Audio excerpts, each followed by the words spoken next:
എൻ്റെ ചാനൽ ഇതുവരെ സബ്സ്ക്രൈബ് ചെയ്യാത്തവരുണ്ടെങ്കിൽ ഒന്ന് സബ്സ്ക്രൈബ് ചെയ്ത് സപ്പോർട്ട് ചെയ്തേക്കണേ. പൊട്ടറ്റോ ഫ്രൈക്ക് വേണ്ടി ഞാൻ ഇവിടെ പൊട്ടറ്റോ എടുത്തിട്ടുണ്ട്. അത് ഞാൻ ബോയിൽ ചെയ്താണ് വെച്ചിരിക്കുന്നത്. അപ്പോൾ ആദ്യം തന്നെ നമുക്കൊരു പാനിലേക്ക് നെയ്യ് ഒഴിച്ചു കൊടുക്കാം. നെയ്യ് ഞാനൊരു 1.5 ടീസ്പൂൺ നെയ്യ് ഒഴിക്കുന്നുണ്ട്. നിങ്ങൾക്ക് ഓയിൽ വേണമെങ്കിൽ അത് യൂസ് ചെയ്യാവുന്നതാണ്. ഞാനിപ്പോൾ നമ്മൾ സാധാരണ പൊട്ടറ്റോ ഫ്രൈ ചെയ്യുമ്പോൾ ഉള്ളിയൊക്കെ ഇട്ടല്ലേ ചെയ്യുന്നത്. അപ്പോൾ ഇത് ശരിക്കും ഉള്ളിയൊന്നും ഇടാതെ നമുക്ക് നെയ്യിൽ തന്നെ ചെയ്തെടുക്കാൻ പറ്റുന്നതാണ്. അപ്പം ഇതിലേക്ക് ഞാനൊരു ടീസ്പൂൺ ജീരകം കൂടി ഇട്ട് കൊടുത്തിട്ടുണ്ട്.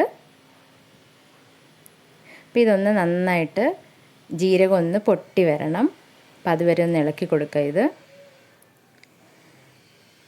സാധാരണ നമ്മൾ ഈ ഓയിൽ ചേർക്കുമ്പോൾ അതിന് വേറൊരു ടേസ്റ്റാണ്. അപ്പോൾ അതുകൊണ്ട് നെയ്യ് ചേർക്കുമ്പോഴാണ് കുറച്ചുകൂടെ നല്ല ടേസ്റ്റ്. അപ്പോൾ ഞാനതിലേക്ക് ഇഞ്ചിയും കൂടെ ചേർത്ത് കൊടുത്തിട്ടുണ്ട്. ഇഞ്ചി ഒരു ചെറിയ കഷ്ണം ചെറുതായിട്ടൊന്ന് കൊത്തി അരിഞ്ഞതാണ്. ഇനി ഇതിലേക്കാണ് നമ്മൾ മെയിനായിട്ട് വേണ്ട ഉരുളക്കിഴങ്ങ് ഇട്ട് കൊടുക്കേണ്ടത്.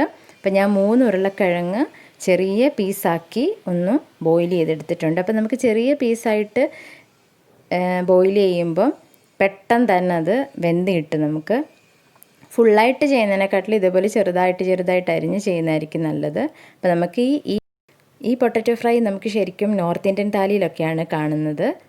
ഇനി ഇതിലേക്ക് ഞാൻ ആവശ്യത്തിന് മുളക് പൊടി ഇട്ട് കൊടുക്കുകയാണ്. ഞാനിപ്പോൾ 1 ടീസ്പൂൺ മുളക് പൊടി ചേർത്തു. ഇനി ഒരു 1/2 ടീസ്പൂൺ മഞ്ഞൾപ്പൊടിയും കൂടി ചേർത്ത് കൊടുക്കുകയാണ്. അപ്പോൾ ഇനി നന്നായിട്ട് ഇളക്കി കൊടുക്കുക. അപ്പോൾ ആ മസാല ഉരുളക്കിഴങ്ങിലൊന്ന് ആവുന്ന രീതിയിൽ ഒന്ന് ഇളക്കി കൊടുക്കാം. ഇനി ഇതിലേക്ക് തന്നെ നമുക്ക് ആവശ്യത്തിന് ഉപ്പൂടെ ചേർത്ത് കൊടുക്കാം.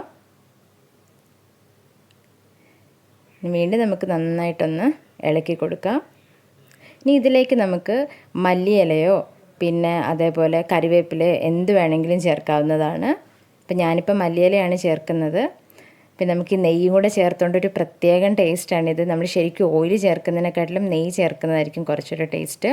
അപ്പോൾ ഞാൻ ഈ ഫ്രൈങ് പാൻ ഇങ്ങനെ ഒന്ന് മേളിലോട്ട് വെച്ചിട്ട് ഇതൊന്ന് ഇട്ട് കൊടുക്കുവാണ്. അപ്പോൾ കുറച്ചുകൂടെ മസാല അതിലേക്ക് പിടിച്ച് വരും.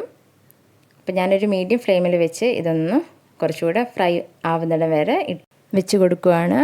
അപ്പോൾ എല്ലാവരും ഇത് ട്രൈ ചെയ്ത് നോക്കണം. താങ്ക്